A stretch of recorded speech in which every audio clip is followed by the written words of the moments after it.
So a little while ago, Snapchat added in a feed that shows articles from popular magazine sites like BuzzFeed, Hispanic BuzzFeed, and Cosmopolitan, among others. And in addition to clogging up my Snapchat feed even more than it already was, this also gives me some new things to look at, some insight into what people are talking about. So let's take a look, shall we? I made the mistake of wearing a Native American headdress. Please don't wear one to your music festival. Or anywhere, really. This time of year, festival goers, celebrities included, begin assembling the perfect music festival outfits. I'm convinced there's an unspoken competition of who's the most bohemian goddess-like of them all. Ah, so it's okay to appropriate bohemian culture. You're bound to see an array of cut-off booty shorts, crochet bikini tops, face paint, flower crowns, and, unfortunately, headdresses. But despite the flood of articles written on the matter, I don't think most people know how offensive this is. Well, I guess the only thing that can fix that is another article written on the matter. I, for one, didn't. You see, I once made the same mistake. It wasn't my intention to look like an insensitive asshole, but that's what ended up happening. I'm a member of the, and I hope I'm pronouncing this as correctly as I can, Muskogee Creek Nation, but I spent the better part of my youth uneducated about my Native American heritage. I knew that my last name meant big horse, and my grandpa was the treasurer of the Otoe Missouri tribe, but that was about it. My dad and grandpa have always been involved in the traditions and practices, but I didn't take part because I didn't want to be different from my friends. So a few years ago, I put on a headdress and took a photo. It belonged to my great-great-grandfather, but my dad has it now. It's the most incredible piece of art I've ever seen in person. When I held it for the first time, I was in awe of the intricate beadwork and embroidery, and how delicate the spotted and golden eagle feathers were. I saw it as a family heirloom, so I put it on for a minute and took a picture. I had no idea at the time that by doing so, I was disrespecting my own heritage, culture, traditions, and gender? I like the pause before the last one. It sounds like an old B-movie title. My sexy alien astronaut from hell is a vampire? From cultural appropriation to the reinforcement of stereotypes. What stereotype? That Native Americans wear a hat that they don't actually wear? Except sometimes they do actually wear it. There are countless reasons why people shouldn't wear headdresses, but what most people don't know is that, by tradition, women do not typically wear full war bonnets. Okay, so what? Jaden Smith goes walking around in a skirt and we all jerk ourselves off over how proud we are that he is defying gender roles. Why is it not okay to defy them now? These are reserved for respected elders and men who have earned the right to wear them. Ah, I understand now. So it's kind of like wearing a crown when you're not actually the King of England. So in other words, perfectly okay. This is probably a shocker to you because lately in pop culture, women tend to wear them more often than men. Whether it's on runways, magazine covers, or music videos, the imagery of sexy women wearing headdresses is everywhere.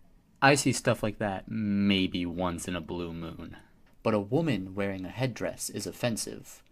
So is it fine for men to wear them then? A woman dressed as a sexy Indian, as costume shops market headdresses, and wearing a headdress is extremely offensive.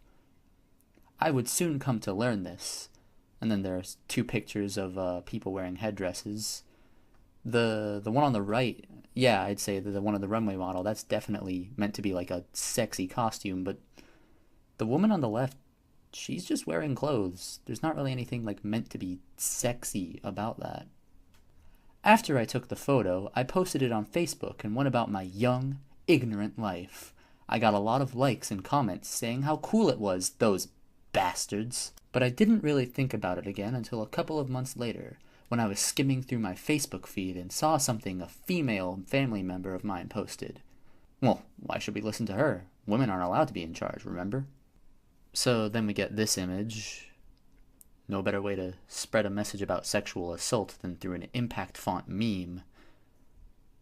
And it's saying that these people are sexualizing these headdresses, but the woman in the picture they chose, where is the sex? You can't even see what she's wearing, so we have no idea how she's dressed. She's just smoking in this picture. As soon as I saw it, my stomach sank. I was completely embarrassed that I had posted a picture of myself wearing a headdress, but I was more ashamed that I had no idea of the deeper meaning behind what I was doing. And then goes on to list the statistics about sexual assault. I didn't wear the headdress for long, a couple minutes at most, and I didn't wear it with a bra top either, but the fact that I, a woman, wore one at all was enough to do damage. Okay, it seems like there's not much of a correlation between what the meme said and how you felt. The meme was talking about sexualizing Native American clothing or culture, but you admit that you weren't doing anything sexy in the photo. So, how were you doing the thing that the meme told you not to do? I thought about all my Facebook friends who saw the photo and felt inspired to take a similar picture, or maybe even wear one to a festival or dress up as a sexy Indian for Halloween. I was so disappointed in myself. I saw so many photos soon after that of girls dressing up in cute, skimpy, fake suede fringe outfits and feathers, thinking it was fun and harmless. I know they didn't realize that by dressing as a sexy Indian, they were sexualizing a group of women who are victims of sex crimes and already devastatingly sexualized. Okay, but is there any proof that one thing leads to another? Do we know that dressing up as a sexy Indian is going to cause people to rape Indians more? Because normally the idea that rape is caused by people wearing sexy clothes is an idea that's generally frowned upon and that most people agree is untrue.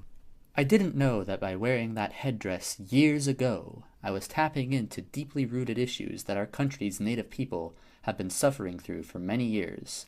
I simply thought it was cool and wanted a photo, much like anyone else who has ever worn one without earning the right to wear one.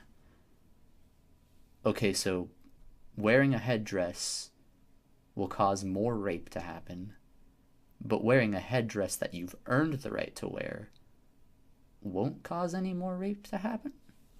If you have plans to go to a festival this year, I beg you not to pick up that cheap, synthetic headdress. I like how now the author's trying to put down these headdresses for being fake, when the story she told was about how the real headdress was also offensive. And to opt for completely inoffensive accessories instead. I'm all for people being free at festivals and not caring what other people think about them and their outfit choices. That's the point of dressing up at a festival anyway, right? But I only hope that you learn from my mistakes and do not do so at the expense of other women. Besides, I hear flower crowns are in style this year.